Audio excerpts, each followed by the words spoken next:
Hello tout le monde, je vous retrouve aujourd'hui dans une nouvelle vidéo qui sera un nouveau point lecture. Donc j'ai à nouveau pas mal de choses à vous présenter. J'ai eu 2 semaines de vacances il y a quelques semaines et j'ai lu beaucoup. Et le pied pour des vacances, hein, c'est le rêve.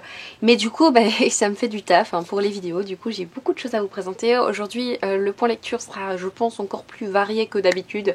Il y a vraiment de tout. Il y a un petit peu de tout, du coup je vais essayer d'alterner comme ça on s'ennuie pas. Je vais commencer par un livre que j'ai cherché dans mes chroniques écrites et je ne l'ai pas trouvé, donc je vais essayer de faire aller ma mémoire parce que j'ai un petit peu oublié, je vous l'avoue.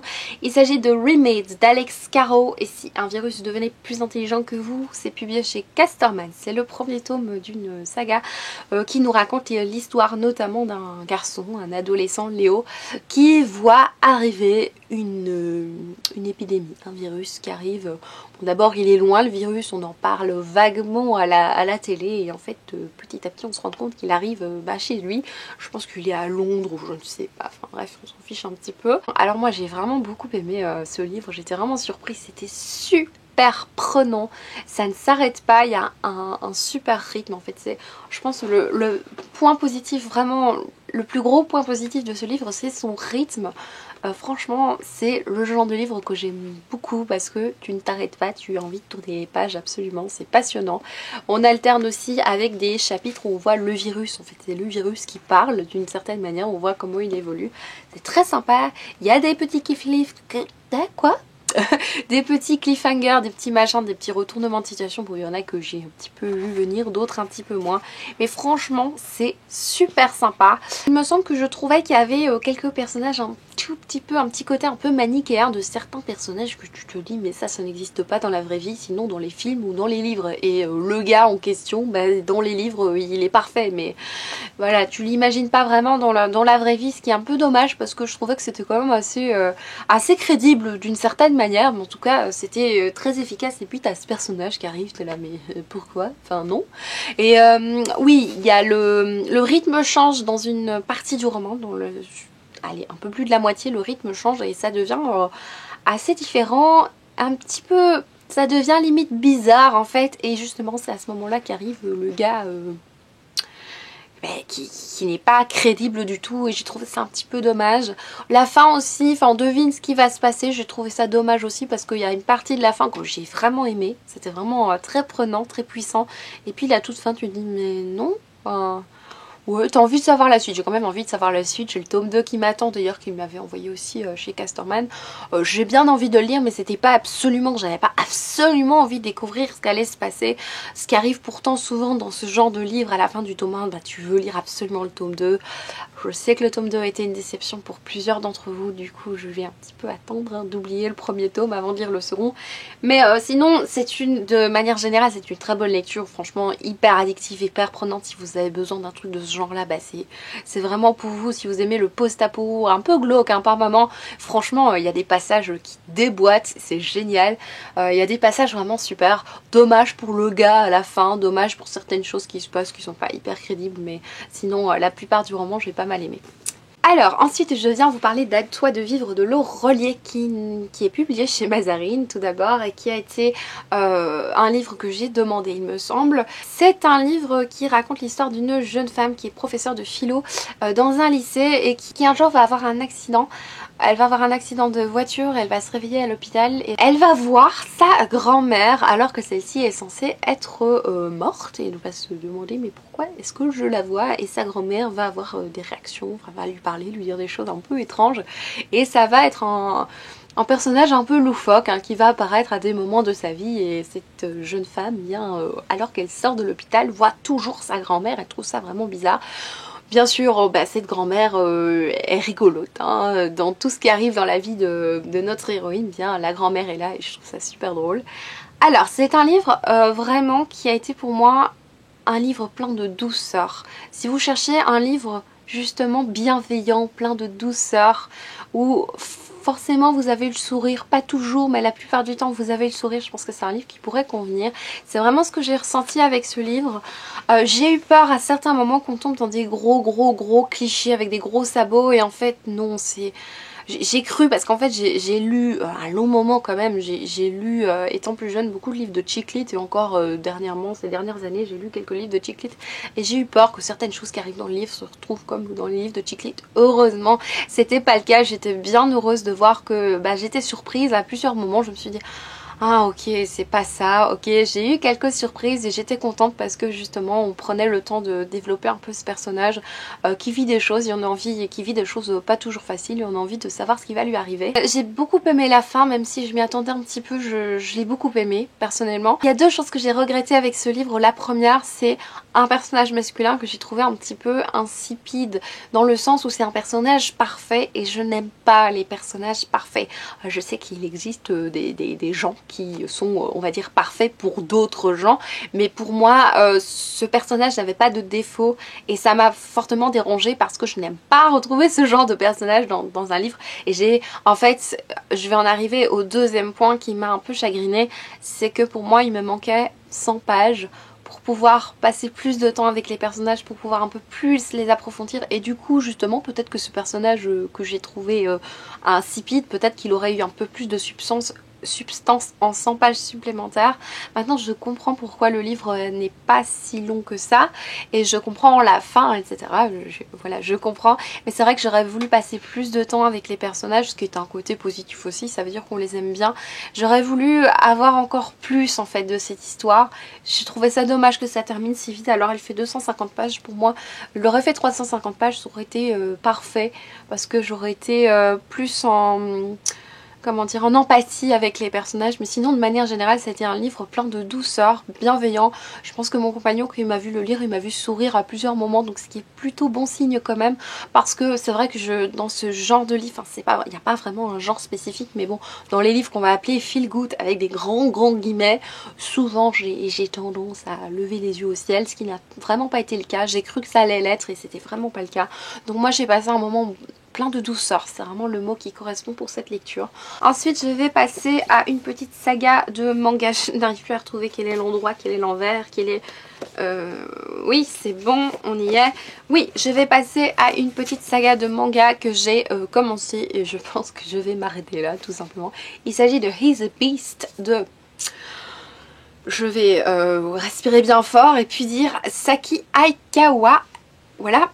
Donc c'est l'histoire d'une jeune fille dont la mère va se remarier ou se mettre avec un nouveau type, et ils vont emménager ensemble, et ce type a un fils. Il se fait que ce fils elle le connaît vu qu'elle l'a rencontré quand elle était plus jeune, et ce type il n'était pas forcément des plus sympathiques. Mais bon, c'est son nouveau demi-frère, du coup ils sont amenés à se côtoyer assez régulièrement, surtout à l'école, et en fait il se fait qu'il est quand même pas mal hein, le gars. Voilà, c'est ça qui m'a attirée dans le livre, ce résumé. C'est un shoujo, donc souvent c'est des romances qui se passent à l'école, un peu romance, amour interdit, ce genre de choses. Mais bon, c'est pour ça que moi j'avais envie de le découvrir. Le premier tome, on peut pas vraiment nous laisser enfin oui, on voit ce que ça va être vaguement. Au deuxième tome, on commence à accrocher au personnage. Au troisième tome, je me dis ok, c'est bon, je pense que je vais pas lire la suite, c'est un peu trop... Je sens ce qui va se passer en fait. Je sens que dans chaque épisode, ils vont se mettre ensemble vaguement, puis se quitter, puis se remettre. Et je sens que c'est le genre de truc que j'ai pas envie de découvrir, surtout à 7,20 € le tome. Donc oui, j'ai pas envie de dépenser 7,20 € pour savoir qu'ils vont se quitter, puis encore 7,20 € pour qu'ils se remettent ensemble. Je préfère aller voir des résumés sur internet, ou alors payer 50 cents chez Pêle-Mêle. Sinon c'est très divertissant, c'est agréable, mais bon, voilà, pour le prix, je vais peut-être pas... Je vais m'arrêter là. C'était quand même 3 fois 7,20 € hein, quand même, donc... je vais m'arrêter là. Surtout c'est un genre de livre que tu ne sais pas trop déguster, parce que c'est un petit peu de la consommation rapide ce genre de livre, et du coup ça va vite quoi, on s'arrête pas. Voilà, mais sinon c'est agréable hein, petit plaisir coupable, moi j'ai lu ça avec plaisir hein. Ensuite je viens vous parler d'un livre que j'ai lu pendant mes vacances et que j'ai complètement dévoré. Il s'agit de Plus de morts que de vivants de Guillaume Guéraud, publié chez Rouergue. Eh bien j'aurais pas grand chose à vous dire sur ce livre, parce que je vais commencer déjà par le résumé, ce sera plus simple. Ça se passe tout simplement dans une école, et au début du livre on a quelqu'un qui va commencer, je pense, à tousser, et qui va avoir quand même des symptômes très bizarres, si bien que il va finir par décéder. Et puis une autre personne va avoir d'autres symptômes, pas du tout les mêmes, du coup on va pas vraiment lier les choses ensemble, et puis quelqu'un d'autre encore un autre symptôme, et ça va commencer à dégénérer petit à petit. On va suivre quelques personnages, je ne sais même plus qui, quand, comment, j'ai oublié tous les noms. En tout cas, ce livre, c'est du livre qui déglingue, enfin qui déboîte, qui... C'est un livre où tu commences, tu peux pas t'arrêter, tu dois aller jusqu'à la fin. C'est un livre clairement, un livre d'ambiance. C'est glauque, c'est gore, c'est dégueulasse. C'est un livre vraiment, typiquement j'en avais besoin à ce moment-là. C'est haletant, tu peux pas t'arrêter. Franchement, j'ai adoré cette lecture, c'était prenant, franchement j'ai passé un super moment. C'est un livre en plus qui dénonce un petit peu les réactions des politiciens dans ce cas-là en fait, les réactions des politiques qui étaient là... Ok, tu vois un petit peu ce qui se passe hein, dans les journalistes, comment ils réagissent par rapport à ce qui se passe vraiment. C'est assez intéressant. Le seul truc que je trouve vraiment dommage, c'est que on n'en sache pas plus à la fin sur l'origine du virus, parce que moi franchement je vous avoue je n'attendais que ça. On a une réponse mais je trouve qu'elle n'est pas suffisante pour moi. Voilà, c'est pas un spoil en fait, parce que j'ai vraiment pas envie de vous dire bah voilà on aura une grosse réponse. Ne vous attendez pas à une énorme réponse parce que c'est vraiment pas le but du livre je pense. Mais bon, moi je voulais en savoir beaucoup plus sur le virus. On a une petite réponse mais qui est pas suffisante à mes yeux. Ensuite je viens vous parler d'un album que j'ai reçu des éditions Casterman. Alors j'avais un peu oublié que je l'avais demandé celui-là, je me suis même demandé si je l'avais vraiment demandé. En tout cas je l'avais vu et quand je l'ai reçu j'étais vraiment ravie parce que ce livre est vraiment magnifique. Il s'agit de Les Petites Distances de Camille Beniamina et Vero Caso, publié chez Casterman. Vous commencez à savoir que je suis en partenariat avec Casterman, enfin que je reçois régulièrement des livres de chez eux, et vous commencez à me connaître aussi pour savoir que je suis très honnête avec vous sur mes avis livresques. En tout cas ce livre, comment vous dire que c'est magnifique. Donc ça nous raconte l'histoire de Max, qui est un garçon qui est un petit peu... le garçon qu'on ne voit pas, on marche à côté de lui et on le renverse et on le remarque pas. C'est vraiment le garçon effacé dans tous les sens du terme. Et un jour il va se réveiller et il va se rendre compte qu'il est invisible, que personne ne le voit. Et on va suivre l'histoire d'une jeune femme qui elle est hantée par des démons, puisqu'un jour elle a été cambriolée et la nuit elle fait des cauchemars terribles. Et je pense que c'est tout ce que je peux vous dire sur cette jeune femme. Et voilà, c'est l'histoire de ces deux personnages qui vivent dans le même immeuble du coup. Et c'est un livre que j'ai trouvé empreint d'une très très belle poésie. Alors ici je peux le dire, j'ai adoré le graphisme. J'ai adoré du début à la fin. Alors ce que j'ai trouvé très chouette c'est que bon on a 150 pages, oui on a 150 pages et je n'ai ressenti aucune lassitude dans les dessins, parce que c'est quelque chose qui pourra arriver au bout de 150 pages, j'étais là c'est bon j'en ai marre. Mais les dessins déjà sont très beaux, sont très épurés je trouve, dans des couleurs très pastel. Mais ce que j'ai beaucoup aimé c'est que chaque planche, en tout cas à chaque page, tu as une autre couleur qui domine en fait.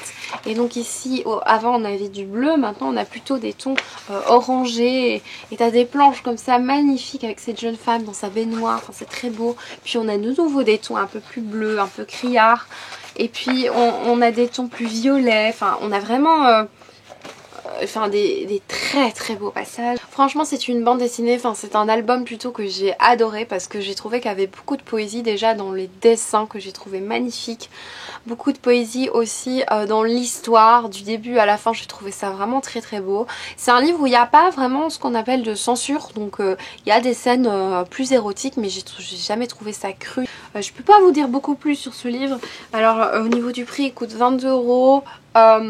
Je pense qu'une bande dessinée coûte 15 € pour 52 pages, ici c'est 22 € pour 152 pages, donc je trouve que ça va encore, même si c'est vrai que comme ça, ne connaissant pas le livre, j'aurais peut-être pas mis 22 € pour ce livre. N'hésitez pas si vous voulez aller voir un peu plus sur ce livre, j'ai fait une photo Instagram, enfin j'ai fait une publication Instagram. Si vous voyez sur mon compte, en fait il y a une publication Instagram avec plusieurs photos de l'album. Et franchement j'ai beaucoup aimé, je vous le conseille. Pourtant je suis vraiment difficile dans les bandes dessinées, c'est vraiment pas le truc que je préfère lire, mais là j'ai trouvé ça vraiment très beau. Ensuite une autre bande dessinée, je vais vite passer dessus parce que franchement il n'y a pas grand chose à dire. Il s'agit de Molière, les classiques en BD, donc c'est les classiques en BD Molière.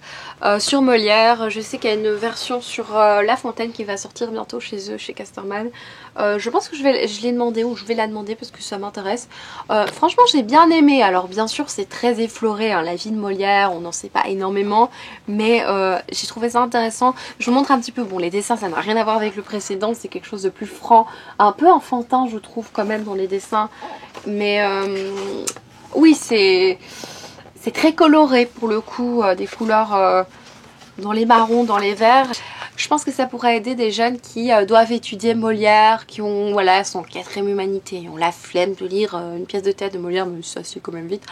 Ouais, et du coup qui découvrent Molière dans cette bande dessinée et qui du coup auraient peut-être envie justement d'en savoir plus sur Molière en lisant du Molière. Oui, j'ai bien aimé, je trouvais ça très didactique, très intéressant. Bien sûr c'est très effleuré, on n'en sait pas énormément, on a des petits extraits des pièces de Molière et certaines pièces que je ne connaissais même pas. Donc oui c'est sympa, je trouve que c'est un but didactique très intéressant. Maintenant je sais pas si ça va plaire à tout le monde honnêtement. Pour ceux qui ont fait des études de lettres, franchement ça va pas être suffisant pour... je pense que ça va pas être suffisant, mais pour des étudiants, je pense que ça peut être vraiment intéressant pour des étudiants en humanité par exemple qui veulent resituer un auteur, ça peut être très sympa. Et du coup j'ai hâte moi de voir ce qu'ils vont faire avec les fables de La Fontaine. Ensuite je vais passer à une saga, oui une saga, un univers que j'aime énormément. Vous le savez j'ai eu un coup de cœur pour Aeternia fin 2017. J'avais lu le premier tome du Puits des Mémoires qui est dans le même univers, qui nous racontait l'histoire de 3 personnages qui se réveillaient dans un tombeau, chacun dans un cercueil et qui ne savaient plus qui ils étaient, et du coup 3 personnages à la recherche de leur personnalité, mais du coup qui se créaient une nouvelle personnalité vu qu'ils avaient oublié tout de leurs souvenirs. Ils apprenaient à se connaître l'un l'autre et se liaient à une belle amitié, mais ils se rendaient compte qu'ils étaient poursuivis par des gens, voilà, et justement ils se rendaient compte aussi qu'ils avaient certaines habilités. Il y en a un qui est tout d'un coup se rend compte qu'il a peut-être éventuellement des pouvoirs magiques, un autre qui est très doué avec les couteaux.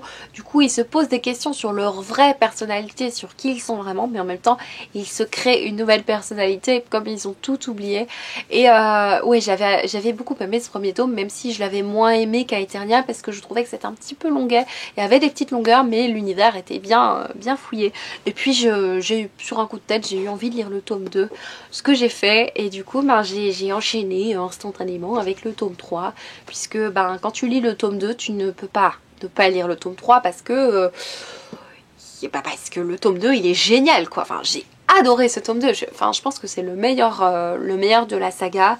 Dans le tome 2 tu découvres énormément de choses et c'est génial. Enfin tu vois les personnages en confrontation avec d'autres gens. Enfin je peux pas vous en dire plus. Ils en savent plus sur leur identité, je trouve ça génial. L'univers est de plus en plus fouillé, de plus en plus approfondi.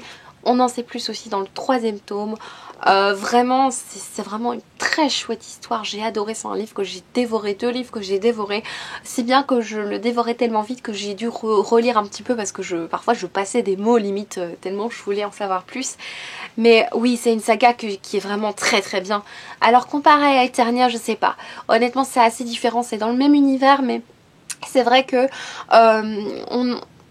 on passe un peu plus de temps en fait avec les personnages, on passe un peu plus de temps, du coup c'est un peu plus approfondi et c'est un peu différent. C'est vrai qu'à Eternia j'étais quasi tout de suite dedans, et si j'ai mis un peu plus de temps, mais franchement ça vaut la peine. J'ai adoré cette saga Le Puits des Mémoires. Je peux pas vous en dire beaucoup plus parce que tout simplement c'est 2e et 3e tome, donc j'ai pas envie de vous spoiler, mais en tout cas ce que je trouve intéressant sont les personnages qui sont très bien développés. Le seul truc que je regrette un petit peu, c'est que les personnages secondaires féminins sont vraiment pas développés, ou à peine. Enfin ceux qu'on développe, ouais, au bout d'un moment on les voit plus, et je trouve ça un petit peu dommage parce que ouais c'est dommage. Les personnages féminins, déjà on est dans un monde d'hommes, vraiment un monde hyper macho. Les femmes, ce sont des putes ou des femmes qui nettoient, hein, voilà, dans ce monde là c'est un petit peu ça. Et du coup les rares femmes qui ont un certain pouvoir sont soit des tarées, soit des connasses, enfin bref c'est un petit peu ça. T'as envie de rencontrer une femme normale qui est aussi forte que les hommes, qui est aussi développée en fait. J'avais envie qu'ils développent un peu plus certaines femmes. Je trouvais ça dommage en fait qu'elle soit si peu développée, mais bon, c'est juste le truc que j'ai un peu regretté dans ce livre, mais sinon j'ai adoré cette saga. Et du coup, comme j'ai très envie de lire La part des ombres qui reprend les personnages d'Aeternia, du Puits des Mémoires et de La Maîtresse de Guerre, je me suis dit il me reste plus que La Maîtresse de Guerre à lire. Du coup j'ai lu La Maîtresse de Guerre qui pour le coup met en évidence une jeune femme, Kaeline, qui est fille de maître d'armes et qui un jour va se faire enlever par un maître d'armes et qui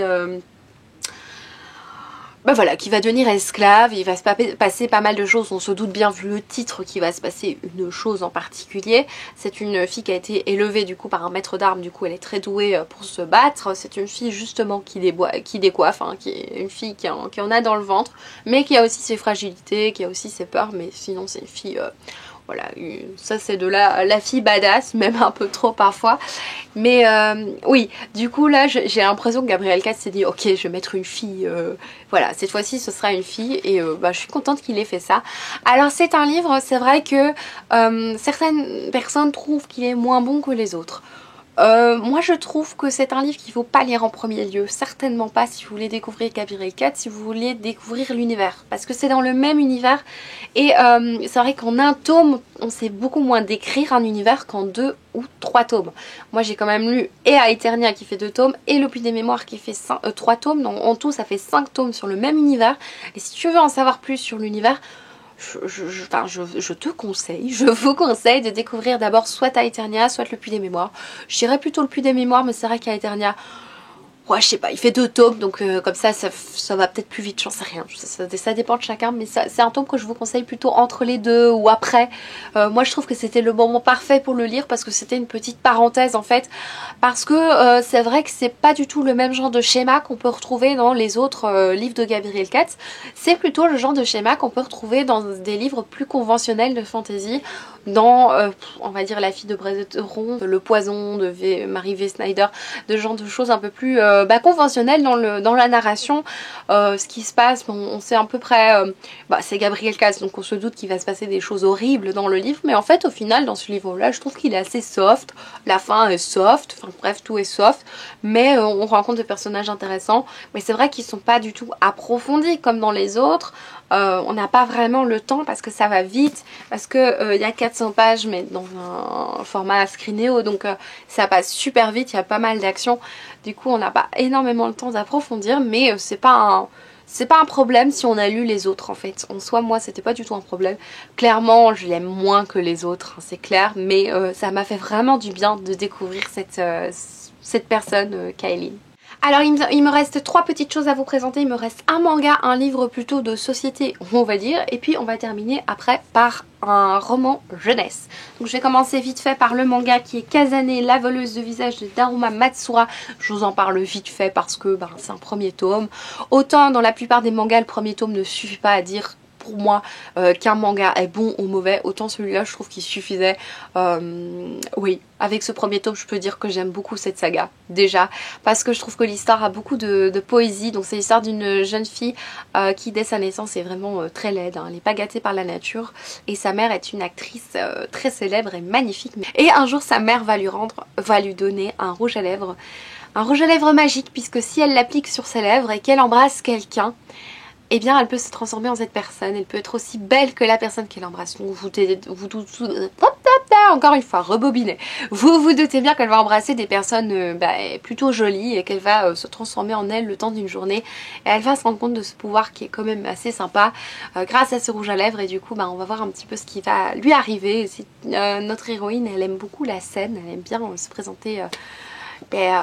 voilà, être actrice comme sa maman, comédienne plutôt, hein, en théâtre. Moi j'ai beaucoup aimé les dessins aussi qui sont un peu différents, parce que c'est vrai que dans les shoujo les dessins c'est un peu toujours les mêmes, même si c'est des autres personnes qui les ont dessinés. Moi je trouve que c'est toujours la même chose quoi. Et ici je trouve que c'est un peu plus différent, je trouve qu'il y a beaucoup plus de noir dans les dessins, il y a beaucoup plus de sombre. Bon, ses cheveux sont noirs, ça peut aider, hein, mais évidemment l'histoire est beaucoup plus sombre ici, il ne s'agit pas du tout d'un shoujo, du coup il y a un côté beaucoup plus sombre comme dans Black Butler, mais beaucoup moins rigolo que dans Black Butler. Et ouais, il y a un côté quand même assez sombre dans les dessins et j'ai beaucoup aimé, j'ai très envie de lire le tome 2. Je vais passer aux 3 dernières lectures, non, aux 2 dernières lectures que j'avais envie de vous présenter. c'est l'avant-dernière. Enfin, il s'agit en fait de 3 titres d'une même collection. Il s'agit de Insolente Veggie de Rosa B, illustré par Rosa B du coup. Donc 3 titres différents. On a une végétalienne très très méchante. C'est pas pour les chiens, l'antispécisme, consacré plutôt à l'antispécisme. Et du coup le dernier c'est Mort à la viande. Donc je les ai lus tous les 3 dans un laps de temps, pas tous à la fois hein, parce que bah voilà, faut prendre un peu le temps. J'ai commencé par l'antispécisme que j'ai beaucoup aimé. Puis j'ai reçu à prêter en fait une végétalienne très très méchante que j'ai préférée à l'antispécisme, que j'ai beaucoup aimé. Et pour finir, bah, j'ai eu envie de terminer par celui-là. J'avais envie de découvrir parce que j'aimais beaucoup les autres. Et du coup voilà, je les ai découverts tous les 3. Donc ce sont des livres consacrés au véganisme avec beaucoup de cynisme. Rosa B va illustrer des situations de la vie de tous les jours que peuvent auxquels sont confrontés les véganes, du coup les gens comme moi en fait. Dans la plupart des livres, dans les 3 livres, on a des réflexions que les gens peuvent dire, que ce soit des réflexions très normales, hein, les questions que les gens se posent qui ne sont pas du tout renseignés, ou les gens qui sont un peu plus renseignés qui posent des questions un peu plus pointues, ou vraiment les gens qui posent parfois des questions un peu débiles, hein, du genre pourquoi est-ce que tu ne t'occupes pas des pauvres et pourquoi est-ce que tu ne t'occupes pas des carottes qui pleurent, ou ce genre de petites remarques. Hein. C'est un livre avec beaucoup de cynisme, avec beaucoup d'impertinence, d'insolence qui, voilà, qui reprend toutes ces petites choses qu'on peut dire avec beaucoup d'humour. Moi j'ai beaucoup aimé, forcément ça me touche de très près. Il y a beaucoup de remarques que j'ai déjà entendues. Je sais, j'ai entendu quelques avis, je me suis pas posé la question, mais en entendant quelques avis d'autres personnes, j'ai entendu que certaines personnes trouvaient que c'était agressif, que ça desservait la cause ou ce genre de choses. Alors je peux comprendre que quelqu'un qui est pas du tout impliqué dans la démarche puisse, en lisant ça, se dire tiens c'est quand même pas mal agressif. Et c'est vrai que dans le livre on voit aussi un certain ras-le-bol que les véganes ont, qu'on a toutes les personnes, pas forcément les véganes mais toutes les personnes impliquées dans le bien-être animal, un ras-le-bol de gens qui s'en fichent en fait, c'est ça. Et je comprends moi cette colère parce que je la ressens très fort. Et du coup voilà, moi ça m'a pas, je me suis pas du tout sentie agressée, mais je peux comprendre que si on n'est pas du tout impliqué, qu'on le lit comme ça, on se dit tiens c'est quoi ce truc, c'est violent quand même. Ben voilà, mais en même temps le but c'est aussi de dénoncer quelque chose qui est encore plus violent que la manière dont on en parle. Donc voilà, je sais pas pourquoi je mets mes lunettes, la fille genre elle a un télo, non c'est pas ça, simplement c'est une petite habitude, c'est pas grave. Bref, moi c'est un truc que j'ai beaucoup aimé, je commence à être fatiguée, je sais plus comment parler, mais bon bref vous aurez compris, j'ai beaucoup aimé les 3. On va dire que j'ai préféré une végétalienne très méchante parce qu'il y a vraiment pas mal de choses que j'ai bien aimées. La fille qui se répète, hein, n'est-ce pas? On voit que c'est la fin de la vidéo. Alors pour terminer cette vidéo qui sera je pense assez longue, je vais vous parler d'Elisa et ses monstres de Francesca Zappia, publié chez Robert Laffont Collection Art, qui est un livre que j'avais acheté sur un coup de tête parce que j'en ai entendu parler, ça doit être Steph qui en a parlé comme d'habitude, je craque quand Steph parle de livres. Et ouais, je l'ai acheté parce que le résumé me tentait bien. C'est l'histoire d'une jeune fille qui à l'école n'est pas la fille la plus populaire au monde, hein, mais par contre en cachette elle va dessiner en cachette, enfin, elle dessine une bande dessinée sur le web qui a un succès mais dingue. Elle se fait du fric avec ce truc, hein, elle a un forum de discussion, enfin bref c'est une héroïne cette nana sur internet, mais dans la vraie vie c'est un petit peu la fille qu'on ne voit pas, dont on se moque. Et un jour elle va rencontrer un jeune garçon qui est en classe avec elle, qui s'assied près d'elle, et elle va se rendre compte qu'il écrit quelque chose. Voilà, je vous en dis pas plus, ils vont se rendre compte qu'ils ont des points communs. Alors, petite mise en situation hein, avec l'autrice, vu que j'ai lu Je t'ai rêvé de Francesca Zappia, que j'avais trouvé quand même assez prévisible. Enfin, pour moi ça avait été une déception, j'avais emprunté en bibliothèque et je sais que c'est un livre qui a eu énormément de succès, mais moi vraiment je suis passée à côté de ce livre tellement je l'ai trouvé mais prévisible dès la 3e page. Enfin tu vois le gros truc là qui veulent te cacher à des kilomètres, enfin bref. Voilà. quand tu lis du trailer, peut-être que ça aide aussi à deviner les trucs. Et c'est très embêtant en fait, c'est pas du tout genre je me vante, j'ai deviné. Non, c'est pas ça, c'est chiant en fait de deviner les trucs. T'as envie d'être un lecteur naïf, t'as envie de pas deviner les trucs. Et là, c'est dommage quoi. T'es là, ah ben oui, c'est ça, et oui, c'est ça. Et du coup, tu te dis, bah j'ai gâché 2 heures de ma vie.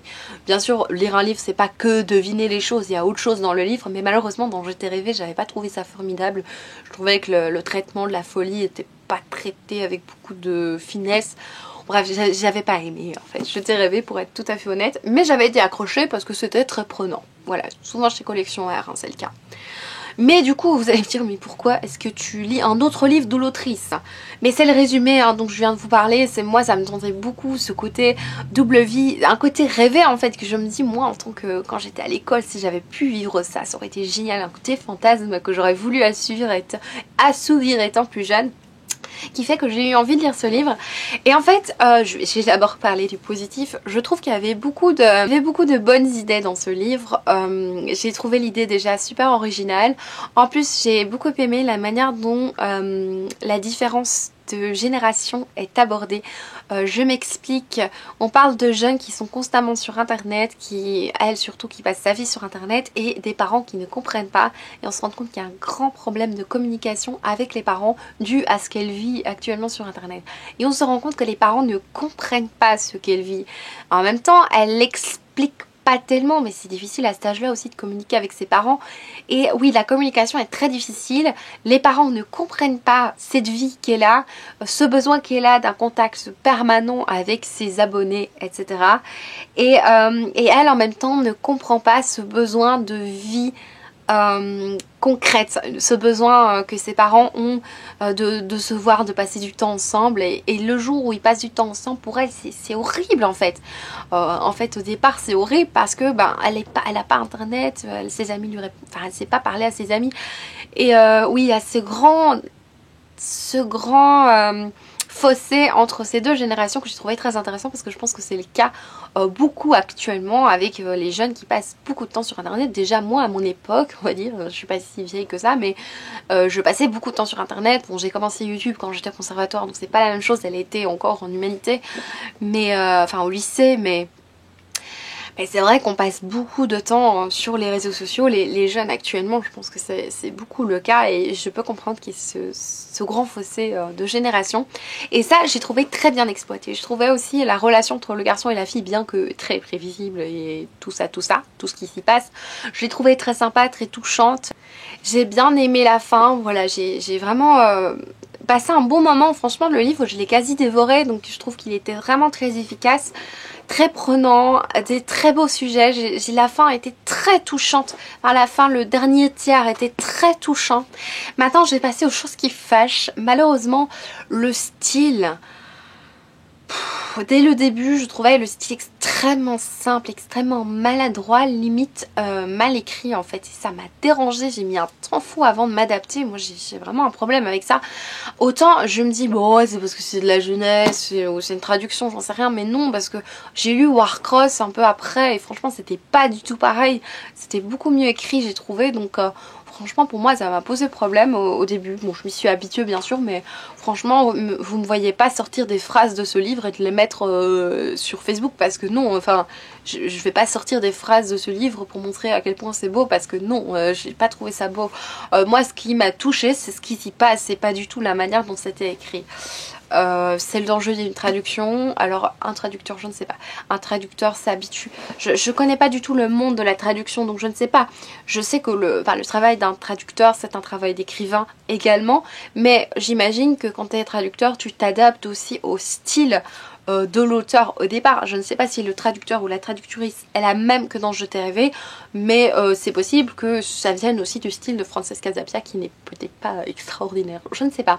En tout cas j'ai trouvé ça dommage, parce que je trouvais ça très maladroit, très très gnangnan en fait la manière dont c'était écrit. Mais du coup malgré tout je me suis attachée, donc ça veut dire que ce livre avait vraiment quelque chose. Ce personnage principal, je tournais les pages très très vite parce que j'avais envie de savoir ce qu'allait passer. Je m'attachais au personnage. Alors moi j'ai pas du tout été accrochée à l'histoire en question qu'elle écrit, hein. Sa bande dessinée, dès qu'on avait des passages j'en avais un peu rien à péter, je pense que je les passais et je les lisais même pas parce que je m'en fichais complètement. Je suis pas accrochée au dessin, on attend des dessins qu'elle est censée dessiner, j'ai pas du tout accroché. Bref, l'histoire parallèle m'intéresse absolument pas. J'imagine si un jour ils sortent cette bande dessinée, je ne vais certainement pas l'acheter. Malheureusement aussi j'ai trouvé quand même beaucoup de choses prévisibles. Autant dans Je t'ai rêvé c'était un peu problématique parce que c'est un peu gros spoil. Autant là il y avait aussi beaucoup de choses prévisibles et pas très crédibles. Par exemple une réaction d'un de ses frères sur la fin. Il y a un truc, voilà, je vous dis pas plus, mais ça c'était tellement teenage de série pour ados quoi. Enfin c'était pas crédible quoi, le truc que tu vois qu'en série tu te dis mais tu sais gars, enfin je pense pas que dans la vraie vie ça se passerait comme ça. Et la fin aussi avec le mec, t'as une explication, tu te dis mais oui c'est bon, j'avais compris gars, hein, j'avais compris. Enfin bref, il y a pas mal de choses assez prévisibles. Je me dis oui c'est peut-être parce que c'est destiné à la jeunesse, mais bon les jeunes sont pas cons, je pense qu'ils devineraient aussi facilement. Mais bon c'est pas très grave parce que c'est pas le truc le plus important dans le livre. Et sinon comme je vous l'ai dit, Elisa, notre héroïne, ressent un profond mal-être et je l'ai fortement comprise en fait. Et c'est surtout ça qui a fait que je me suis fortement accrochée à ce livre, c'est le mal-être que ressentait Elisa. J'avais beaucoup d'empathie pour ce personnage et c'est ça qui a fait que j'ai dévoré ce livre et que franchement j'ai passé un super moment malgré toutes les choses que je viens de vous dire. Donc parfois des personnages, parfois des situations peuvent sauver quelque chose qui vous déplaît fortement dans un livre. Et là franchement j'ai tourné les pages super vite et j'ai voulu en savoir plus. Je voulais savoir comment elle allait s'en sortir parce que j'aimais énormément ce personnage. Je vais m'arrêter là pour ce point lecture parce que je pense que ça fait quand même assez long. J'espère de tout cœur qu'il vous aura plu. N'hésitez pas à partager avec moi sur les livres dont je vous ai parlé, de me parler des livres que vous avez lus. Je vais certainement avoir pas mal de points lecture, il y aura pas mal de points lecture sur la chaîne prochainement vu que j'ai lu beaucoup. Je vous retrouve bientôt pour une prochaine vidéo, je ne sais pas encore laquelle ce sera, on verra. Je vais vous faire de gros bisous et je vous dis à bientôt.